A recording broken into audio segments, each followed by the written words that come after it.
Reverend David Taylor. Hello. Hello. This is so much fun. We are in the St. Andrew's Chapel. The chapel. The yes. chapel in Boca, Raton, Florida. And I was lucky enough to sing on this stage with my sister a really long time ago.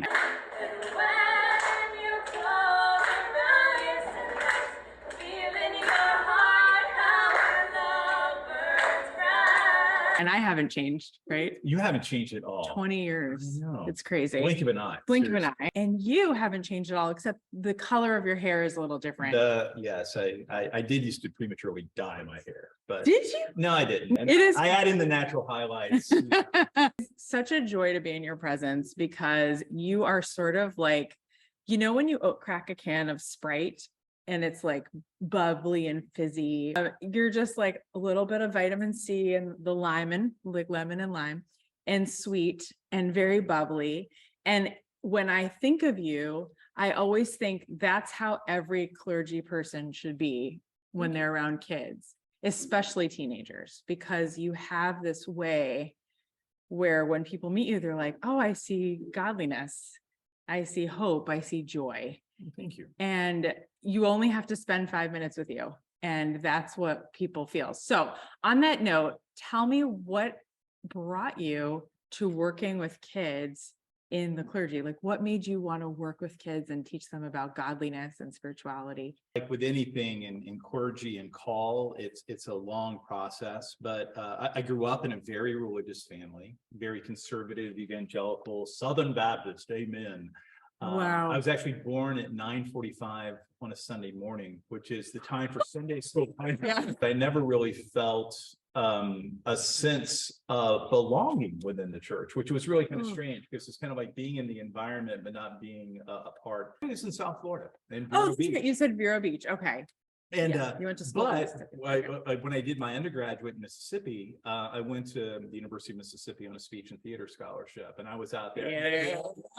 But I was there, and I was sitting in a church, and this was kind of like my St. Francis in the cathedral moment, where like St. Francis, like, you know, saw the eyes of Christ open up. Mine was not that dramatic, but I was in. There's this thing, sort of like I've never been in a sermon that I haven't learned something. This is the closest I've ever been to not learning a dang thing, because it was undoubtedly the most boring sermon ever.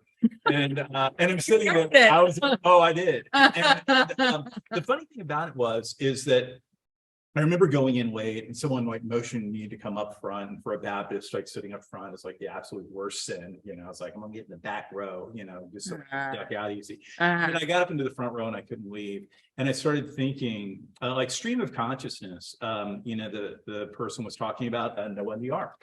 And I was like, you know what would fit in right here? You know, Bad Moon Rising by Creedence Clearwater Revival. Oh, wait, nicely song from Guys and Dolls, Sit Down, You're Rocking the Boat.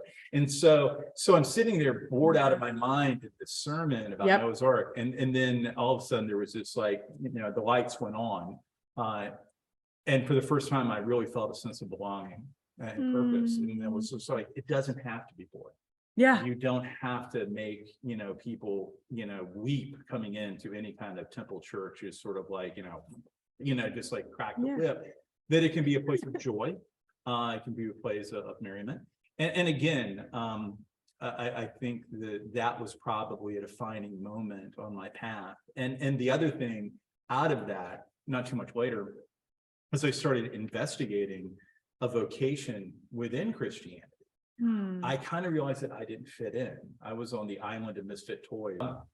I've actually had one of my mentors tell me, he was like, you know, Dave, are you thinking about working in a church? And I was like, oh, no, not really. He's like, well, good, because you'd be fired immediately. And I'm like, ooh, feel the love. That sounded like the church lady. Yeah. You'd be fired. Which Dana Carty actually based from his Sunday school teacher. Of course he did. Of course, because that's my people. But but then I realized that there is a place for people like me to point people wherever they are towards something. Yeah.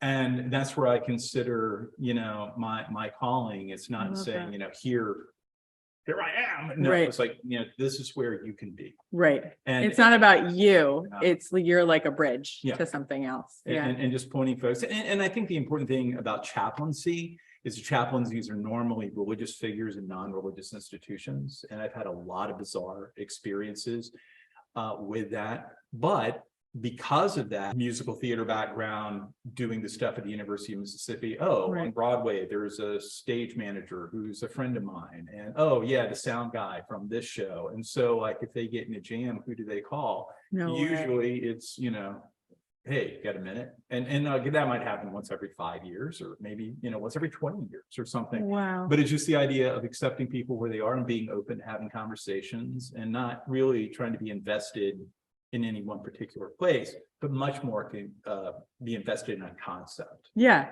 So going back for a second, because we have a lot of people listening to this show who are like kind of over God or religion, Mhm. and they just want spirituality, right? Sure. And I started this podcast because I was sick of hearing political conversation, and I thought, let's get back to spirit, Mhm. because it's so much cooler and so much more intimate and more interesting to hear where people are sitting with their God talk, or what do I believe in, what's most important to me, versus who do I want to vote for and who will save this country and clergy, when you so easily could have just said, this is not for me. I'm in Florida. I'll find a million other outlets. I can, Yeah. do other things. I think that the best way that I can describe it in my own life is that, every once in a while you get an itch and it just has to be scratched. And a great story in looking at one of the darkest times in my life, and in the Christian idea of Advent, it happened around this time, and it happened roughly 20 something years ago. But I was going through a divorce, and it was like, this is horrific, this is bad. And one of my friends, because of the interconnectedness of the world, was working up in New York as an investment banker. And they called me up for what was going on. And we knew each other from seminary in Baptist world. And she said, you've been selling Jesus for a long time. Why don't you come to Manhattan and you can sell something else? And I went up. That sounds funny. No, it's like, well, it was just commodity, Oh, okay. Religious commodity. It's Yes. like, hey, you need some fire insurance? Here you go. Yeah. But I went up there and I interviewed with JP Morgan. Oh, wow. And I took my did son not see you. and we're there, and it was really great because, it was end of 2000, and like my son was able to ice skate, rock poetry. It was like Christmas story all over the place. And then, something about it just didn't feel right. I couldn't make that disconnection.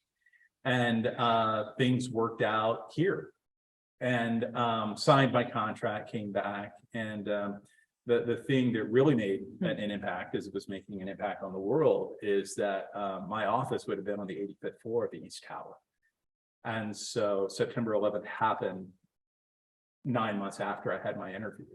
And so as a result, the perspective that was able, it's like, am I fulfilling the mandates of what I think the gifts that I have in the place? And when there was such a stark contrast of the terror that was affecting our country and our world at that point, it's like, well, maybe the best thing I can do is that I had the opportunity to be with two little girls who lost their dad that day. And so rather than being in one place, I was in another. And so I've taken that very seriously, and even before, probably the thing that made it real for me, I was privileged to work as an intern in Desmond Tutu's office when I was a student at the University of Capetown. And that was a whole God incident that happened. But I saw how one person could literally make a huge amount of difference. And the Archbishop, who recently passed a year ago, was just an incredibly cool guy, just very funny. And I was like, okay, I bet you he didn't really fit in either, with apartheid. So that little stuff. And so that made a huge impact on me. And so I try to get myself out of the way and my ego out of the way. And just if you concentrate on trying to make that connection with people on a spiritual level, then you realize that, you're helping someone get home, and if you're doing that and you find joy in it, then maybe that's what you need to be doing. Oh, already crying. I also have a 9/11 story. I think I spoke about it when I was here 20 years ago, but I went to Jerusalem on a scholarship and my parents begged me, please don't go. And I left my temp job at the World Trade Center. I was acting in New York, but that was my temp job. working there and at Columbia, and I very well could have been in the World Trade Center. And I said to my parents, I need to go and learn about our people. You did not really give me a Jewish education. I'm going to go learn now. And this is the best thing I could do at 24 is just take a break from being an artist and feeling like I don't know what my purpose is in this moment. And I'm going to go. And by the way, it says in the 10 Commandments, honor your mother and father, but keep Shabbat. And I had just learned from a rabbi that means, yes, honor what they have to say. They were forbidding me to go, but God's word comes first, and God is their parent. And I was like, oh, what a concept. My parents have a parent. Yeah. And so I said, I've got to go. I'm being called, and this is like an amazing scholarship. I don't know if I'll ever have a chance to go. I'm in my mid-20s. This is the time. And I got on a plane with my sister and her boyfriend at the time on June 4th, 2001. And on September 11th, I decided to buy a cell phone for the first time at 4:30 in Jerusalem, watching in real time IRL, the planes hit the center. And I was like, that's New York. And it didn't hit me until 3 a.m.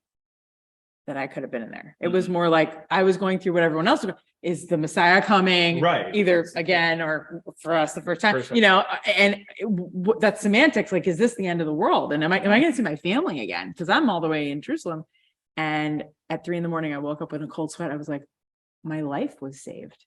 Yeah. Now, like my Rav Bini, my rabbi in Israel would say, what are you going to do with it? What are you going to do with it? I like that. Yeah, you would love him. So back to you. I totally didn't know that story. And I love that we can, maybe that's one of the other reasons we connect, because that's crazy that, certain people have that survivor's remorse, like people who survived the Holocaust will look back and say, oh, what do I do with this now? So today in 2020, we're entering 2023 in a couple weeks. In Hebrew, we would say 5783 has just begun.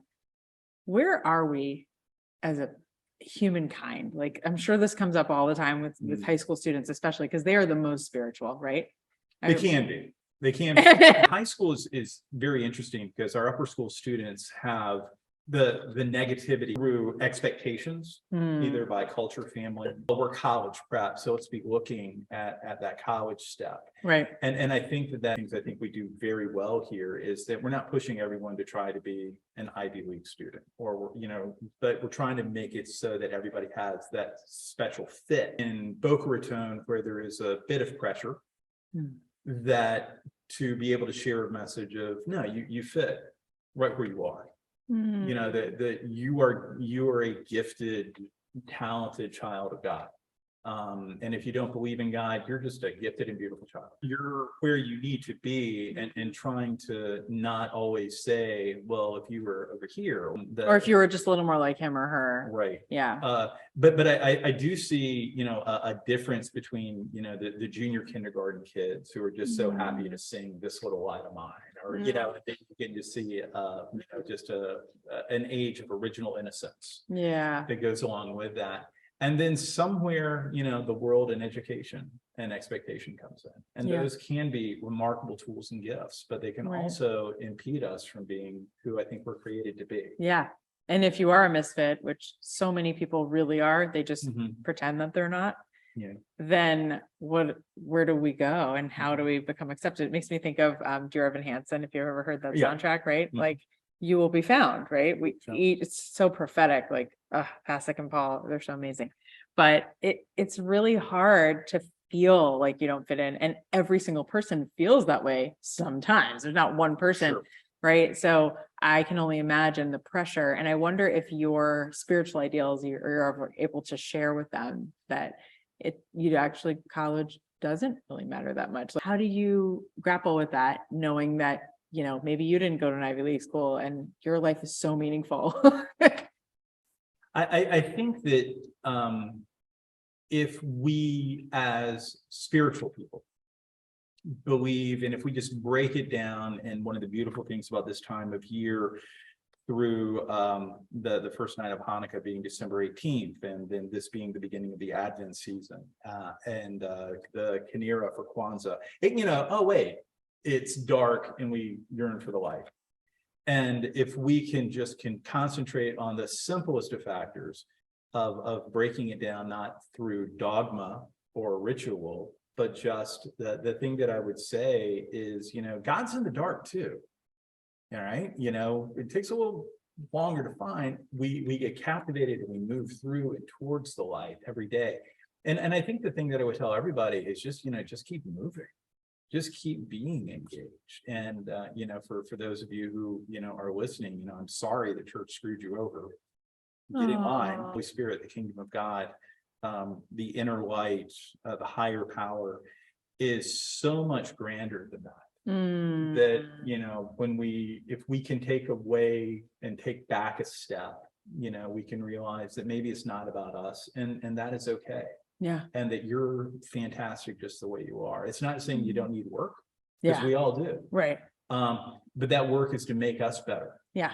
That's to make me better. So speaking of work and being in the darkness, you knew this question was coming. What is a story of yours where you could say that was the hardest piece of forgiveness that I had to create, or, one of the many moments in your life where you had to forgive? Many layered parts of the story, but I'll give you the thumbnail. I was in Africa, in Capetown, during 1989, height of apartheid. Mandela had not been released. I was going over because I wanted to be a great white liberal. Yay! And then I got tear gassed, and I was like, wow, this isn't really all that it's cracked up to be. But I was there for a year and a half, fantastic time. As I mentioned before, I had the privilege of working in Desmond Tutu's office. And so that was an amazing blessing. But I was also continuing to grow as a counselor during that time. And so, thumbnail version, I have a female client as a counselor coming in. And part of that process is I have a supervisor. And so, again, and this is pre the sensibilities of the day, but I realized being a mid-20s single guy, that having an 18-year-old female in the office could be, problematic. So therefore taking safeguards. And so one of the things from the very, very beginning, while taking verbatims of conversations and talking about issues and putting it in the file, is I alerted my supervisor that I was involved in this counseling relationship.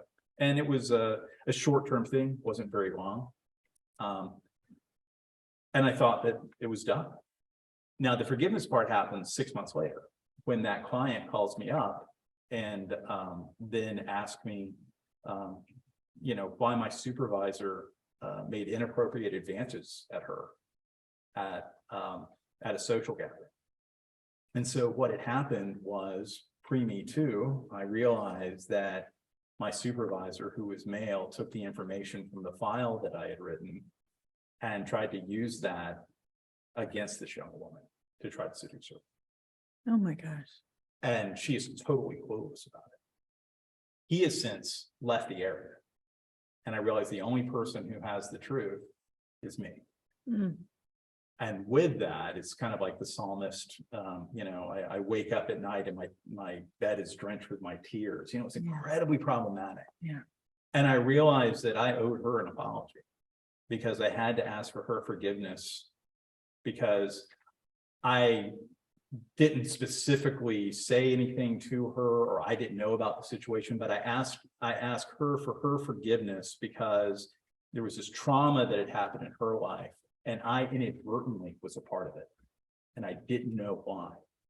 But the thing that made it very meaningful for me was that when I asked her for forgiveness and I realized what had happened, and it would have been very, very easy to keep quiet, but I asked for her forgiveness of my part in the transfer of the information, even though the wrong that was done was not my wrong. She looked at me and she said, I guarantee you I'm not the only one. And so out of that, by me asking her forgiveness and letting her know about the situation, this person was removed from the counseling process. Oh, that's good. That we did find 5 other victims without even scratching the surface, really, that the things were done. And with that, the idea is for me personally, the idea of when Yom Kippur comes around, and the idea of asking for forgiveness and making amends, is that there's the two-pronged processes, because we never know when we start getting into that authentic conversation of forgiveness, even though it wasn't intentional on my part. I didn't did I do something wrong? No, but necessarily something wrong happened out of it because of human nature. that it was incredibly important to not get bogged down, but to act, to ask for forgiveness, and then work together towards justice. Right. And I think that is the idea of looking at the process of forgiveness, not for, "Whew, boy, do I feel better?" You know? Right. No, but we feel better together so Right. that we can move forward together, you know. And in the I meant relationship. when I asked the question, I'm so glad you shared that, and I'm sorry that happened, but did you ever have to forgive someone? Oh, yeah. That- I'm sorry. no, don't be sorry. I took forgiveness and ran a whole different way. No, because you're very transformative person. So of course you looked at it like, well, what did I have to do to ask for forgiveness? I meant what happened to you that made you feel in the dark and made you potentially, I don't know if you've ever done this. You don't seem like you carry any weight of like, I'm still mad at that person, but was there ever a grudge that you held for a long time that you had to forgive, or even not a long time, but something big that you had to forgive? Yes, and I would say, as I mentioned already, you know, if I've been divorced, and anyone who goes through that doesn't, you know, Sure. risk of authentic personal relationship and being vulnerable, which I believe we're all called to be, Sure. spirit to spirit, that sometimes it doesn't work. Sometimes it doesn't work. Yeah. And that's not because both parties aren't trying. Right. You know, Well, it's sort a of commandment to get divorced. It's one of the 613 of Yeah. the Jewish commandments, right? If you're miserable, like, Yeah. and no two people could ever know ahead of time, oh, this is going to be terrible. Like you might have a hunch it might be, but you really like the person or you want to try. Mhm. But so, sorry, I'll let So, you. but going back to the idea of how, you know, I believe that God works in my life, and it's a combination of through board sermons and movie clips, or, you know, however it works out. I'm angry and I'm walking to a chapel and I'm getting ready to do it, where I have to be, you know, happy spiritual guy, and, you know, looking at that. And as we often do in South Florida, you know, there was a little microburst on the horizon, and then a lightning strike just hit out of nowhere, and it was like boom. And it woke me up enough to realize that I had just watched on cable a great movie by Billy Crystal called My Giant, which is one of my favorite. The line of that was like, "Don't go to bed angry." And then it kind of resonated with the Dalai Lama's line about resentment and anger, and that's a poison that we consume. And That's that right. forgiveness is the best way of releasing that and acknowledging that on a personal level. Because so many people, again, I'm never going to be a minister again. I didn't fit in now, but in Baptist world, you know, oh, you're a divorced minister, you know, forget about it. So that sealed the deal. Yeah. Cool. You know your path. Yeah. I'm not. And then to realize that, no, you know, one simple action or relationship doesn't define who you are for the future. Right. And you had kids with this person? Yes, it did. How many? Just one. But I became I was single dad at that point. And the funny thing is that, you know, in looking at that, going from forgiveness in the personal relationship, self-forgiveness in that kind of situation, where did I contribute? Sure. But how do you then move together, especially in my case, when I had a 6-year-old son that I then had primary custody of? And well, I jokingly named my son Andy Taylor after the Andy Griffith Show. I mean, it goes deep. I'm sorry, my psychosis of pop culture, but the Andy Griffith Show. But sweet pop culture. Yeah, it's an Andy Griffith Yeah. show with Andy and Opie and stuff like Yeah, that. sure. And then for 12, 13 years, we were that relationship of the young boy and the single parent dad. Navigating that process, being able to forgive in the relationship, forgive myself. I think it was very important in being able to move forward, because if I had not moved forward, had I been listening to what other voices had said, Sure. I sure wouldn't be here talking to you. Yeah. You know. So you found the light in the darkness. Yes. And how's your relationship today with the mom? Fantastic. So you co-parent, Yes, and we you're able to move My through. son, it was a tremendous blessing. A year ago, he got married, and we were there celebrating him and his union. You know, our family continues to grow, and one of the most beautiful things I can say about my current wife and her heart and her wonderful nature of humanity is there was this awkward moment when we realized that at the end of the service, and I was doing the service, and so I can't really just jump, you know, out of the robes and start escorting people. But there was the moment at the end of the service where both she and my former spouse were waiting for someone to escort them out. And they both looked at each other, joined arms, and walked down the aisle together. And that was such beautiful seeing how we continue to grow as we go. Grow as we go. That's a Yeah. Ben Platt song. Speaking of Dear Evan Hansen, I'm crying because a year ago on Thanksgiving, I hosted a Thanksgiving meal, and my father and my stepmom and my mom sat at the same table. And it was the first time that we had ever celebrated a holiday together since they got married 20 years. Last week, when I flew to Kentucky to speak there, on Shabbat, my mother hosted my dad and my stepmom, and they came to her. And my stepmom recently, like the other day, she goes, I just love your mom so much. I really value my relationship with her. And it was just like, my heart could not be more full. Like, we've been through so much as a family, but to see them actually have a real relationship, like they would walk down the aisle, and they really love each other. And they really value what they've learned from my dad. Like, I think my stepmom said something like, it's like Rachel and Leah, for Jacob. Right. Interesting. We're all so connected when we look for it. So on that note, Rev Taylor, could you give us one activity, one assignment? If everyone did this every day or even once a week, the world would be a better place. What's one piece of a tool that we could use to have more freedom in our life? I think self-acceptance is the beginning of all things when it comes to this, that I accept myself for who I'm not, for who I would like to be, of who I am. And I think that so many times we get bogged down in the negativity of politics, that any kind of religious turmoil, of just driving in South Florida, Yeah. Like, when's the last time you really hated somebody? Well, this morning in rush hour, Yeah. And if you can continue to grow inwardly, then the second prong of that, I'm sorry, it's a two-prong. When you know who you are, you don't have to be what others expect for you to be. Because you can easily say, and that's not my thing. Being thankful for who you are, being thankful that you have this day, and then living that day based on your authentic self, as opposed to, well, if it's 2:00, you have to do this, or you have to do this. And again, the societal expectations of what it should be.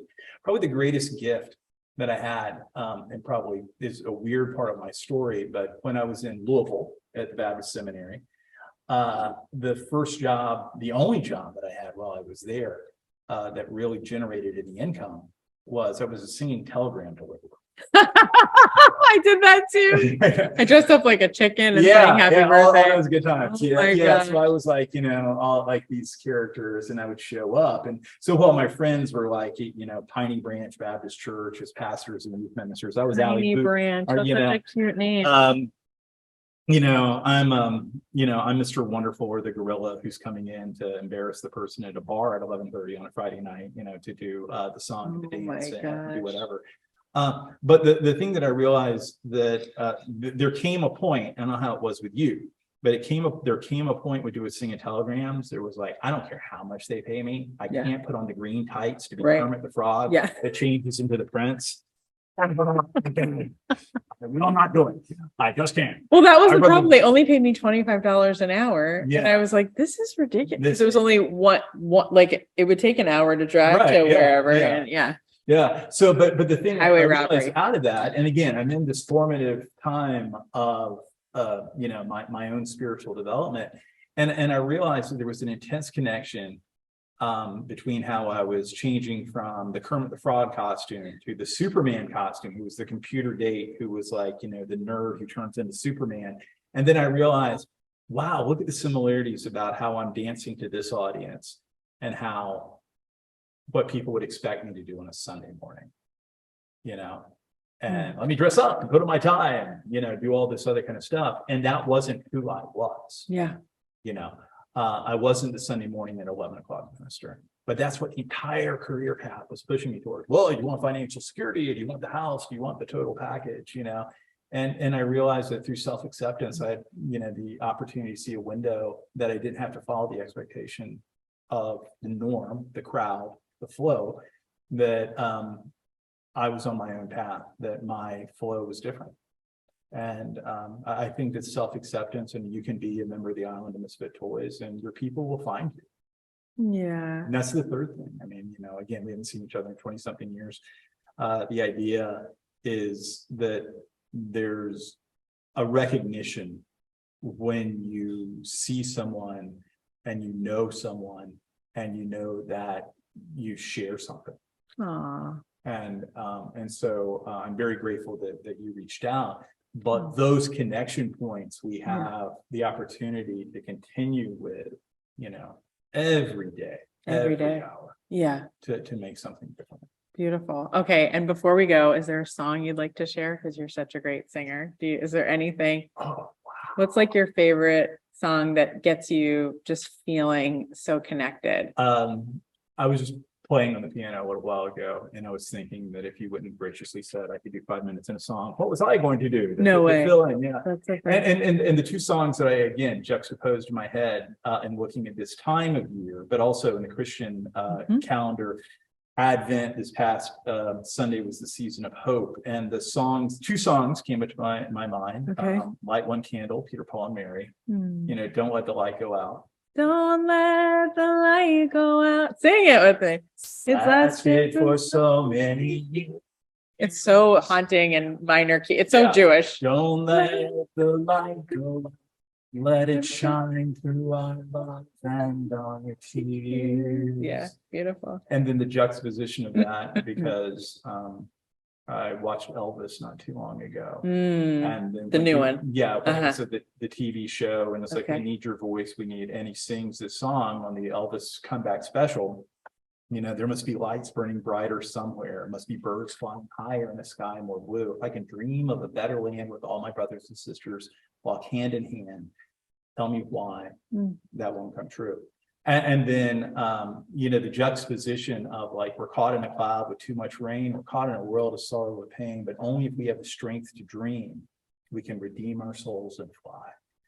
And that image of, again, there's a light in the darkness. Somewhere there's a beckoning candle, and that could be the Shamish of the menorah. Whoa, look at this Shamish. He knows the words. And then, or it could be the hope candle of the Advent candle. But, there's a light burning bright somewhere.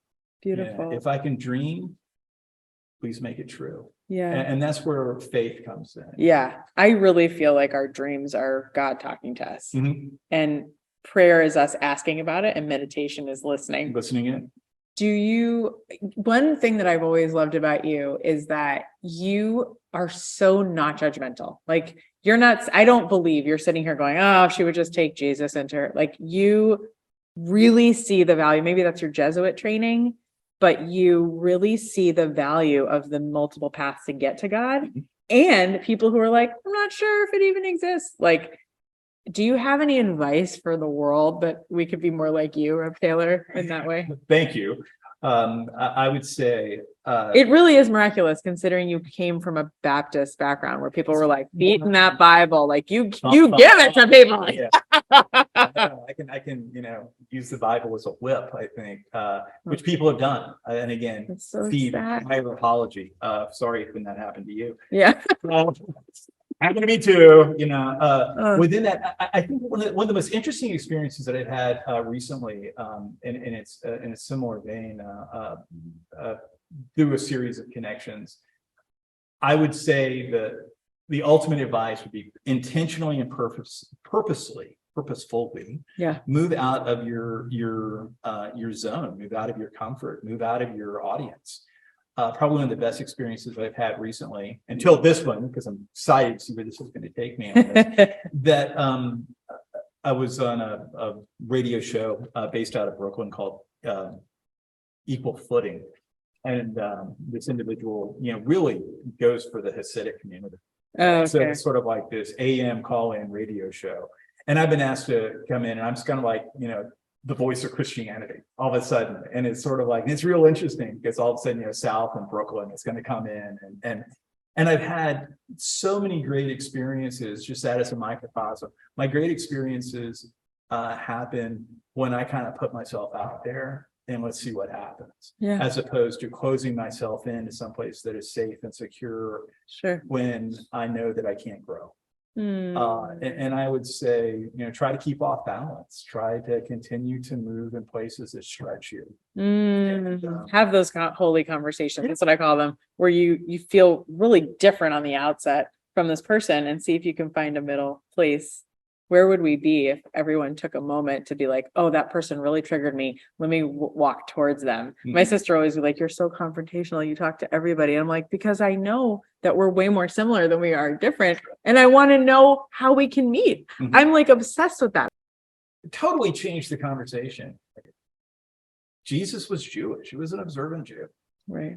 And again, and I'll go, oh, wait, Jesus was, in Hebrew, Yeshua. That there's a whole background of the expectation. And you can see why there can be differences of opinion of Messiah and not Messiah.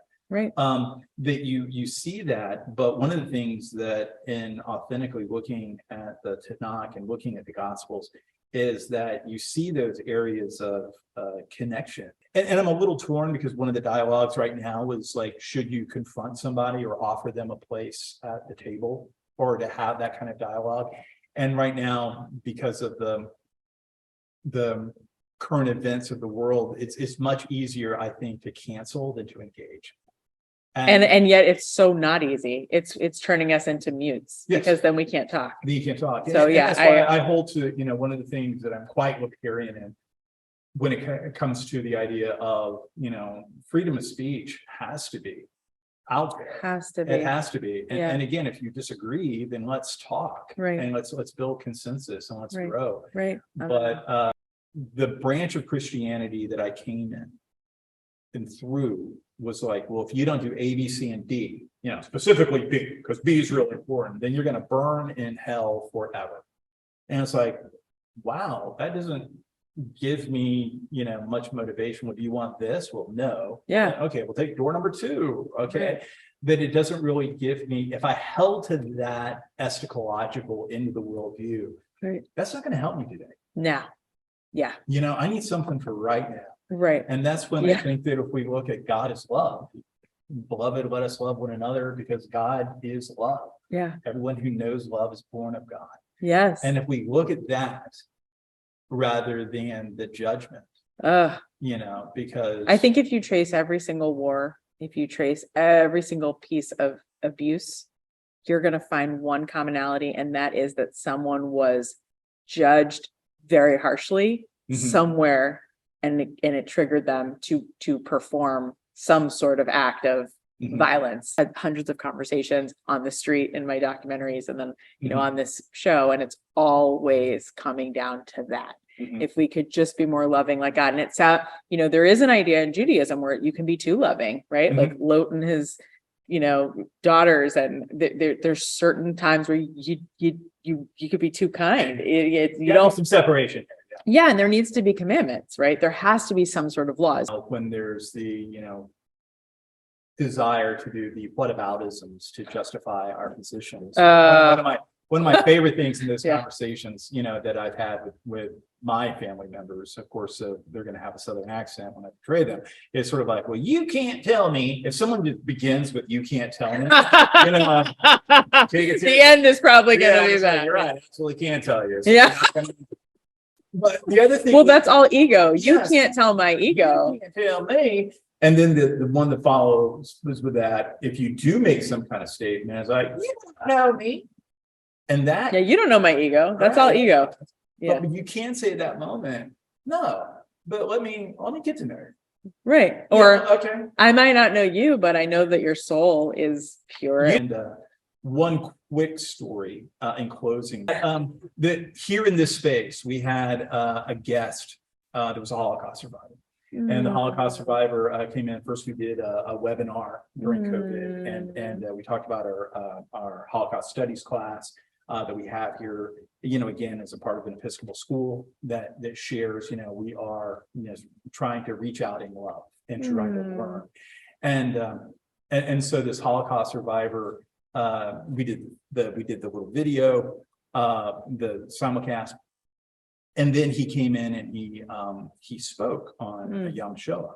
Wow. And then the thing that he shared The also, Holocaust Remembrance Day. yeah, and then within that, the thing that happened was he was here, and in God's timing, he was being honored in a local Shoah Foundation dinner, and someone comes up to him, and they hadn't seen each other since the camps. Oh my gosh. And Wow. the documentary filmmaker is like, "Hey, can we come in and you know?" I don't know. It's like, yeah, there's all these points of connection that are just floating around, and every once in a while we can catch a glimpse. Yeah.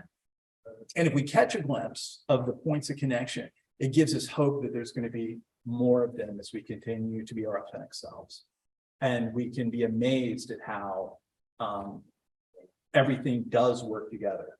Prophet Jeremiah, I know the plans for you, says the Lord, plans for your prosperity, give you a future and a hope, and you'll seek and you'll find me when you look. And if that's Can't with you. You know, it's funny. Normally I only cry when someone's talking about a sad story, but your joy and how you approach scripture, it's so beautiful. It's like crying when you look around at the fireworks at Disney at the end of the night. If you want to cry because you feel that love, that palpable hope for humanity. That's who you are. Thank you. Thank you. Thank Well, you, that's Dr. Taylor. I would say within this, that's who we are right now. Yeah, but you really are. Oh. You're being Yeah. nice. Oh, yeah. Thank you. So, and how do we get in touch with you? How do we read your books? I haven't written any Yet? yet. God bless you. Thank you, and welcome back to St. Andrew's School. Thank Boca, you. Raton. Thank you so much.